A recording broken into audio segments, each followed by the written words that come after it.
এটা যে আল্লাহর গজব ওরা বলতেছে না, ওরা বলতেছে প্রকৃতি প্রতিশোধ নিচ্ছে। আপনারা সংবাদগুলো দেখতেছেন, ক্যালিফোর্নিয়াতে আগুন লাগছে, আমরা তো বুঝতেছি এটা আল্লাহর গজব, নাস্তিকরাও বুঝতেছে আল্লাহর গজব। জীবনভর শুনছেন আগুন লাগলে পানি দিলে আগুন নেবে, আর ওখানে দেখা যাচ্ছে পানি দিলে আগুন বাড়ে, এটা আল্লাহর গজব না?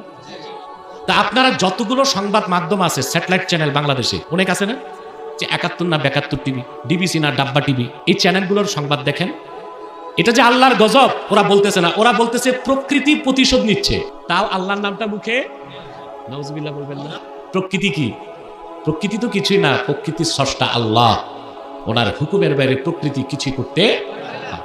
এই যে মানুষ, কাফের মুশরিকরা বলে মানুষ হচ্ছে ন্যাচারাল সিলেকশন, প্রাকৃতিকভাবে এমনি এমনি মানুষ হয়ে গেছে। নাউজুবিল্লাহ বলবেন। কোরআন বলতেছে না, মানুষ হচ্ছে আল্লাহ তাআলার সিলেক্টেড ক্রিয়েশন, বেস্ট ক্রিয়েশন। আল্লাহ খুব শখ করে মানুষ বানিয়েছে, শ্রেষ্ঠত্ব দিয়েছেন, মর্যাদা দিয়েছেন, সম্মান দিয়েছেন, কর্তৃত্ব দিয়েছেন। জলে কর্তৃত্ব কার? মানুষের। আল্লাহর বান্দা, আল্লাহ দিয়েছেন তো কর্তৃত্ব মানুষকে। অথচ সমুদ্রের সবচেয়ে বড় প্রাণী হচ্ছে নীলতিমি। এত বড় প্রাণী, একটা নীলতিমির লেজে 7টা হাতি দাঁড়াইতে পারে। কতটা? কিন্তু জলে কর্তৃত্ব আল্লাহ কারে দিয়েছেন? স্থলে সবচেয়ে বড় প্রাণী হাতি, ঠিক না? কিন্তু ছোট্ট একটা মানুষ হাতির পিঠে বসে যেমনি খুশি অমনি হাতিরে চালায়, কর্তৃত্ব কার? এরপর আল্লাহ বলছেন এই ভূপৃষ্ঠের সবচেয়ে দামি জিনিসগুলো রিজিক বানাই দিস। দেখেন তো, গরু সারা জীবন ঘাস খায়, আর কিছু খাবার সুযোগ? হাতি খায় কলা গাছ, মানুষ খায় রকম রকম খানা। ওর রিজিকগুলো কত সম্মানিত। সুবহানাল্লাহ। ধান চাষ হয়, প্রতিটি চাল আল্লাহ কভার করে রাখছেন যেন মানুষ এই পবিত্র রিজিক গ্রহণ করতে পারে।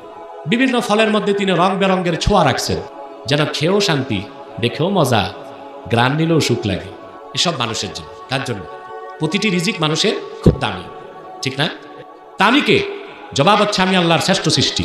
দ্বিতীয় প্রশ্ন, আমি কোথার থেকে? দ্বিতীয় প্রশ্ন কি? আল্লাহ কোরআন শরীফে বলছেন ওয়াকুলনা ইয়া আদামু উসকুন আনতা ওয়া যাওজুকাল জান্নাতা ওয়া কুলা মিনহা রাগাদান হাইসু শি'তুমা ওয়া লা তাকরাবা হাযিহিশ শাজারাতা ফাতাকুনা মিনাজ জালিমিন। আল্লাহ রাব্বুল আলামিন বলেন, আমি আদম আর তার স্ত্রীকে বললাম তোমরা পরম আনন্দে বেহেশতে বসবাস করো, যা খুশি তা প্রাচুর্যের সাথে খাও, তবে একটি বৃক্ষের কাছেও যেও না।